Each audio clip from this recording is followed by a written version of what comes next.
friends. This is Greg from Gregtron Productions and the Greg and Terri Show. And today, if you're watching this video, you're seeing me cutting a bunch of foam. Actually, this is the first part of our production. This is the building the castle miniature. And right now I am cutting some insulation foam to make the center tower and staircase. This took a long time and I have cut some of it out, but you can see how I'm starting with different layers, and this is the first step in making the staircase that goes behind, and that's the inner tower right there. So you could see really quickly I'm putting Gorilla Glue, and right there I'm doing a hot wire shaving for kind of the impurities, and then this is cutting off the excess right here. So it looks a little bit more like a staircase now. There's actually about 4 more inches to go on the top of that, but I ran out of foam. So I actually did it the next day. So right here I'm doing the layout for the whole set. I originally started with this 1/12 scale and 24 feet across, or 24 inches across. But I kind of wanted some more room, so I decided to expand it closer to 36. It was easier for the camera angles.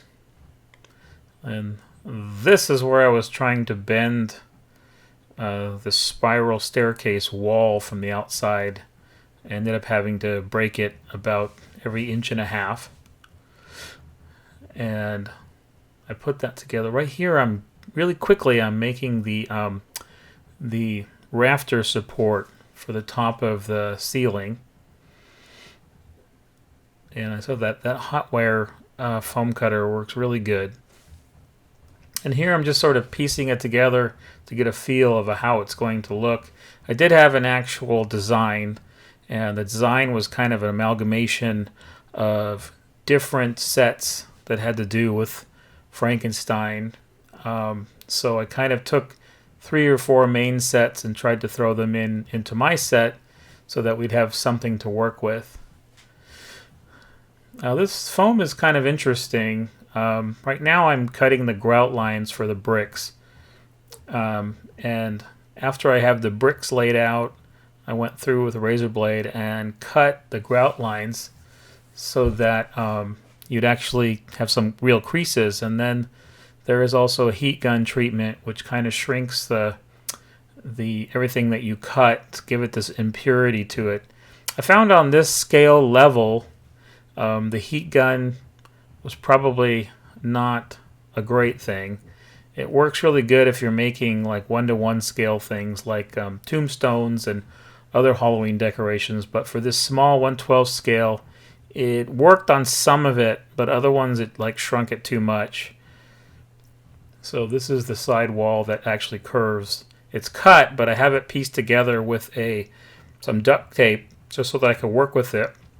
And now I'm drawing the bricks in this one and cutting out the grout lines. So this goes pretty fast, and I'm cutting this down. There was actually quite a bit more footage of this happening.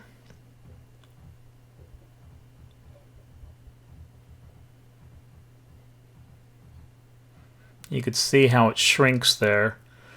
And now we're back to the staircase, and that's all glued, and now I'm drawing in the stones with a permanent marker.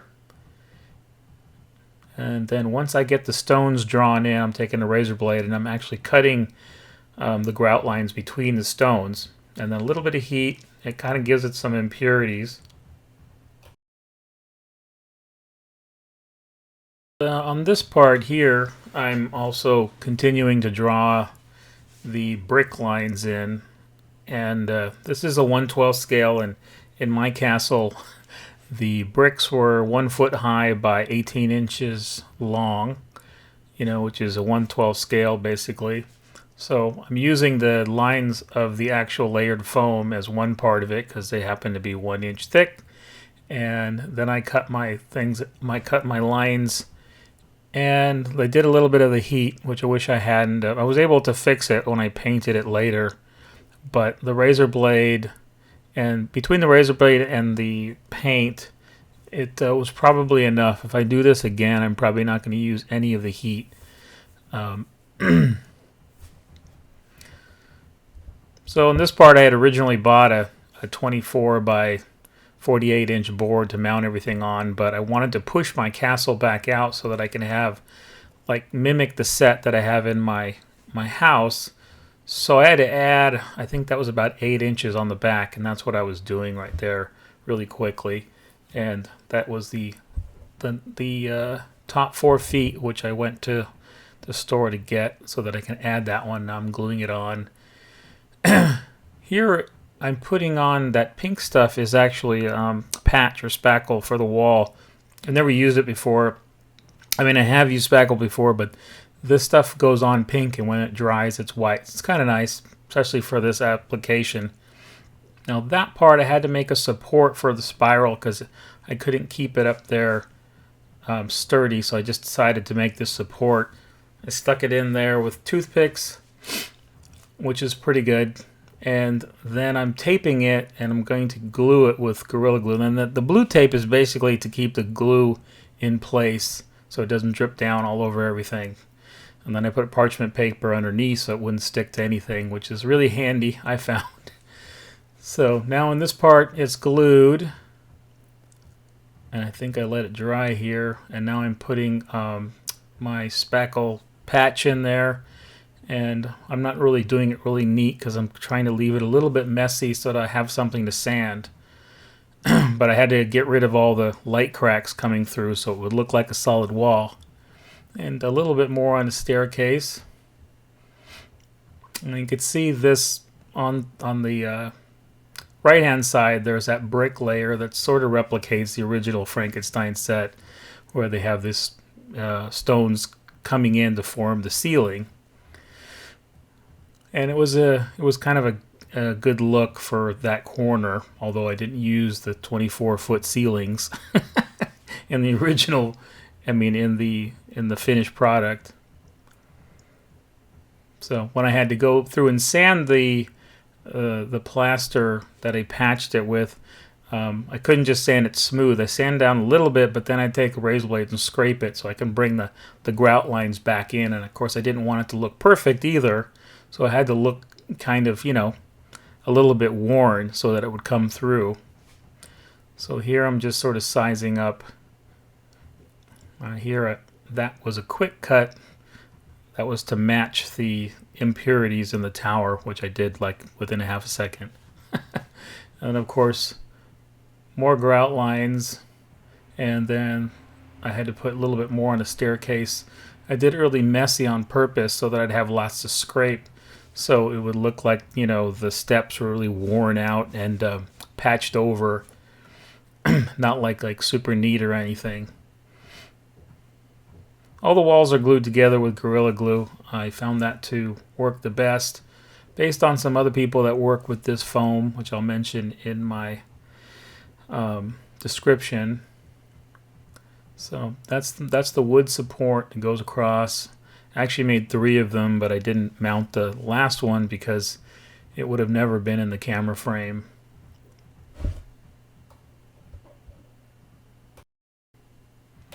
You can see it slowly coming together. I'm sanding and detailing the steps here to give it that cemented in look. And now I'm putting the dry lock on. Now this works really good with one-to-one stuff like the gravestone and other things we're trying to make into stone.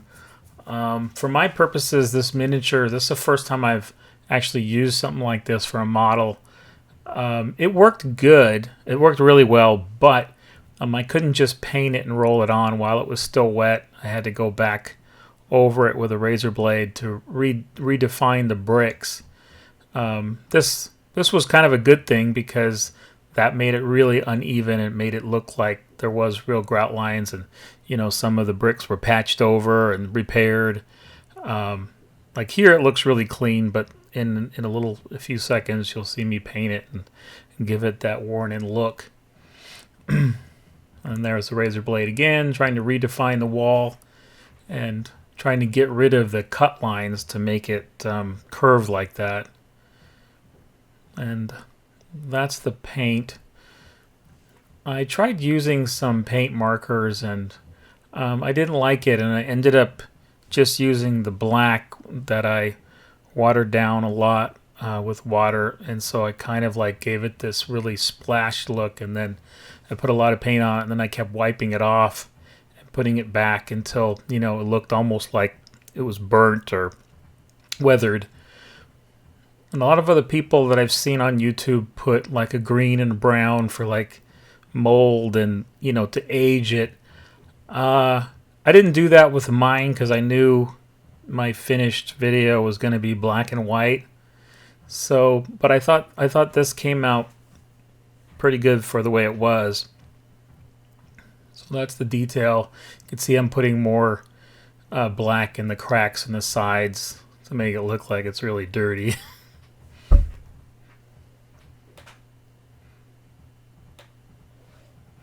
When you liquefy the paint like that, it gets really messy. I put up that plastic, but it still leaked on my table. So now I'm putting it back on my set. And that's when I started to attach some of the pieces into the back. It still comes apart, the set. The back is mainly just sealed with tape so that no light comes through.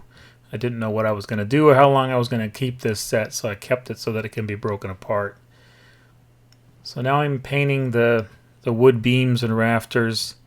I used like a dark brown, and then I painted a dark brown black over them. Now in this video they look black, but I think there's going to be, I mean, in the pictures that I put in the video, you might be able to see the detail.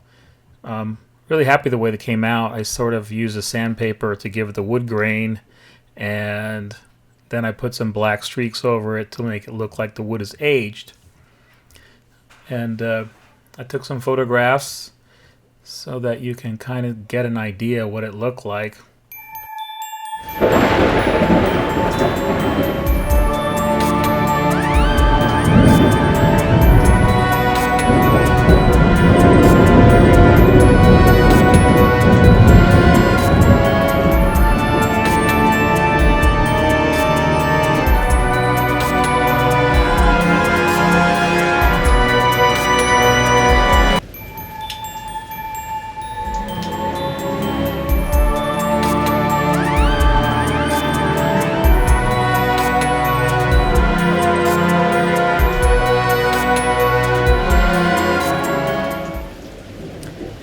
And this is the building of the monster slab table in my beautiful unfinished backyard. Don't worry, there'll be a video on that soon. So I had to do something very basic here. I wanted to make a metal table at first. I didn't have time for what we were doing for Halloween, so I decided to make something really basic. And this was 2 feet by 6 feet. That's the actual table. And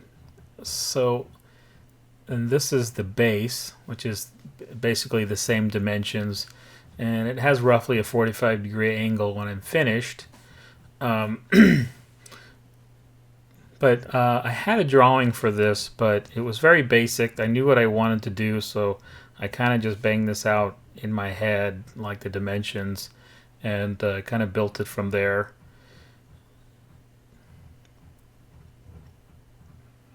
So you could see it's about 45, so it's about a 3-foot rise there. I think those risers were 36 inches. And then I needed something on the bottom so I wouldn't fall off the table. So I put some closet supports, which is what I had, because I forgot to get something from the hardware store, but I had these closet supports, a shelf support, and nobody recognizes them. You can kind of see them there. But anyways, that was it. That's the spare wood I had left over. I'm always glad when I build something and I only have like 2 things left. And this is the Reanimation panel construction.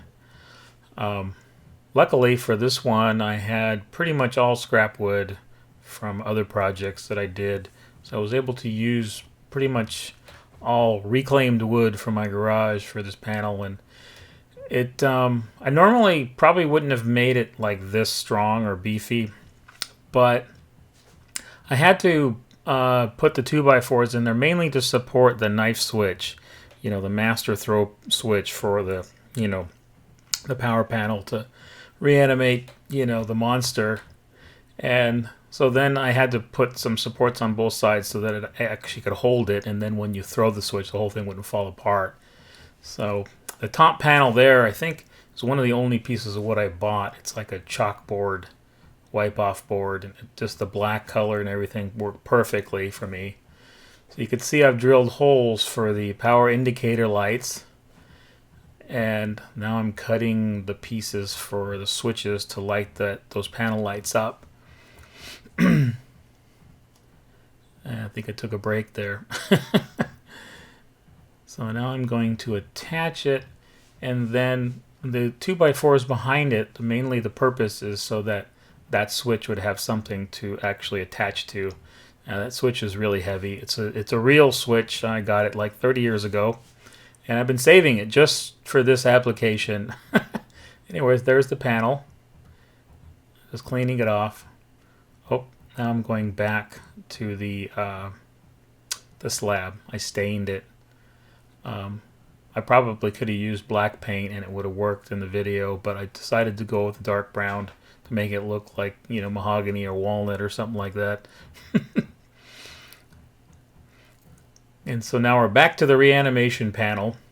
This is my wiring loom, and it looks complicated, but it's not. It's basically just to run power to the 32 lights that I used in the panel. I think there's 8. I believe there's 8 per switch, and it's just basically to run power to each one of them. So I found it easier to make these little looms, so I made this little wiring loom jig to kind of tie them all together so that I don't have to go and solder one to one. It made it a lot faster. And then you could see I've completed 4 of them really quickly, and I tried to put it in that way, but it didn't work out.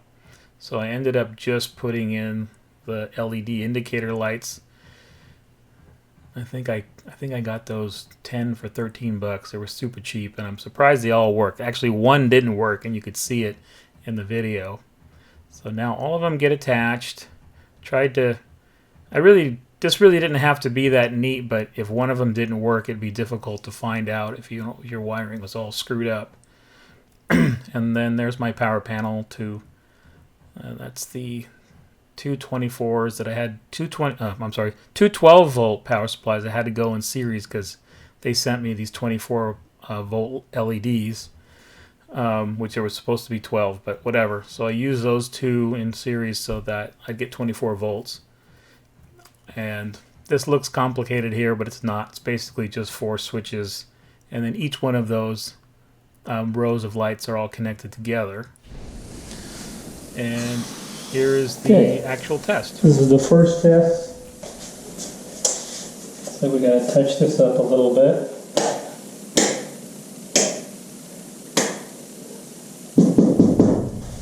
That one's bad.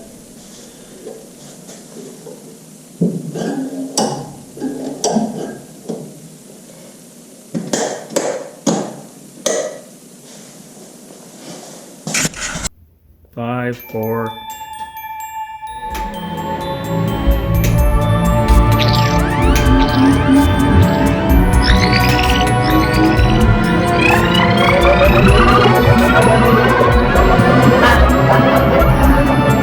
He's alive! He's alive! He's alive! I love the way the plasma discs came out. I didn't show them in construction because we didn't get them to the last minute, so I didn't actually record that. But I love that scene, and I wish we could have used it. That was a test scene, but we did another one where the camera was not moving, but it just didn't work with the green screen and the miniature, so I had to cut it and do it from afar. So in this last part of the video, I'm setting up our live action set for us to act and then have the miniature behind us. There was 2 shots. One with us, on in front of the reanimation panel, and then on the slab, and then another shot where we're standing in front of it, but the reanimation panel was shot separately again so that I could layer it behind us, and you'll see in the next scene. Now, in this part, I put this photographic backdrop down, and I actually photographed that, which you saw in the miniature a little while ago. Those miniatures look kind of green, but I didn't really care how they printed because I was going to do in black and white. So I just left this one in here for sort of educational purposes. Some people have asked me about this, and the camera angles were vital in order to get the miniature floor to match up with the regular size floor, but it didn't really work out the way I wanted it to, so I ended up ditching this floor. But I left it in here just so that you can see the lighting. I have lit the 3 walls like this and had even green screen. It takes a lot of lights to get it done. And you can see I took a photograph and an ultra key just so you could see how it might have turned out. Right now I'm spraying the green screen to get the wrinkles out. I found no wrinkles and evenly lit, and you don't have to mess with the keying adjustment too much, which is key for me because I do a lot of green screens. So anyways, this shows the lighting, and it looks kind of cool, even though I had to color match it a little bit here to make it match, but I didn't use this, obviously. Like I said, this is just for play. This is the actual set that I used. Now, we had already filmed the reanimation scene. That's why the slab is sort of moved over to the side, but that was the center stage. And the one off to the left is the one we used when we were in our, suit and ball gowned. And this is the photographic set, which is for Halloween when we do a video. We usually plan it this way, where I have the camera set up so it automatically takes pictures, so we can take our Facebook glamour shots, and then after that, that way the makeup and everything is perfect, and then we touch up a little bit, and then we do the video. But usually any problems show up in the photographs, so we like to have those perfect. But the idea here is I have basically the 3 sets set up so that once we get dressed up, or these weren't that complicated, but the contacts were kind of blinding, so that was a factor. So I try to have everything ready to go before we actually get dressed so that we can do the photographs, bang that out in like 10-15 minutes, and then we do the video. This is cut down, and actually we spent 2 hours doing this one because we kept laughing at some of the things we were doing when we were drinking. But that's kind of the first scene, and then we talked about it, and that's the champagne scene right there. And anyways, that's what we put into this video. I know it might seem corny to a lot of people, but thanks for watching this if you did. This is some of what that goes into our videos. This is the next day on Halloween where I had to clean it up. And then we were going to put on our costumes one more time for our big Halloween party. Hope you enjoyed it. Hit subscribe and take a look at the finished video, The Return of the Monster and His Bride, which I will link to, or go to our main channel page and check out the rest of our Halloween videos.